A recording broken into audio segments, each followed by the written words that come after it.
Welcome to THG Week Rewind, Episode 3. Let's rewind the week. On Sunday, PM Narendra Modi became the second most followed global leader on social media platform X, trailing only former US President Barack Obama. On Sunday, PM Modi's account surpassed the 100 million follower milestone. Elon Musk extended his congratulations him on X.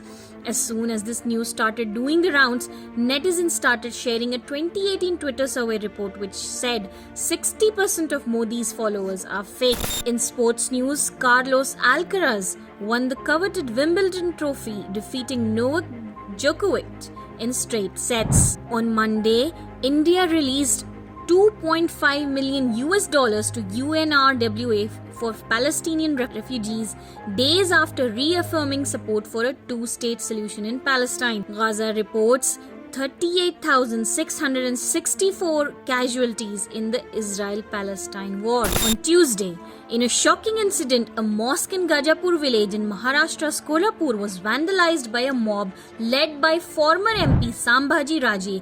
Later, saffron flags were hoisted on the top of the mosque. The mob attacked locals, injuring 40 people. The head of Jamaat-e-Islami Hind Maharashtra, Maulana Ilyas Khan Falahi, condemned the incident and urged action for the growing communal problems in the state. On Wednesday, in a blood-curdling incident, a man with Down's syndrome was mauled to death by an Israeli dog in Palestine and left to die a painful death amid the Gaza genocide. The war in Gaza is ongoing for almost 10 months. On Thursday, UP government issued directives to all eateries and roadside cars to display the names of owners to avoid confusion for the Kavariyas on the route to Kavar Yatra. This directive increased fear in locals, especially Muslims, that this move would distinguish sellers on the basis of religion. Reacting sharply, AIMIM chief and Hyderabad MP Asaduddin Awesi said that this goes against the constitution and it promotes untouchability. Congress members too condemned the UP directive. Indian celebrities too reacted to this. Note lyricist Javed Akhtar compared the UP government directive to Nazi Germany, while actor Sonu Sood called for writing humanity instead of names. On Friday, Microsoft global outage shut the world down, recorded as the world's largest IT outage. A faulty update by CrowdStrike shut Microsoft systems across the world. Airports, companies, and the corporate world came to a standstill with the outage.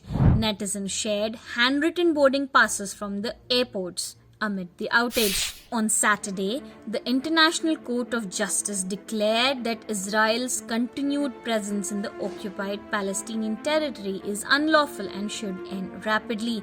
Though the judgment is non-binding, the court cited various Israeli policies including settlement expansion, resource exploitation, annexation, permanent control, and discriminatory practices against the Palestinians, all violate international law. The ICJ stated that Israel lacks sovereignty over these territories.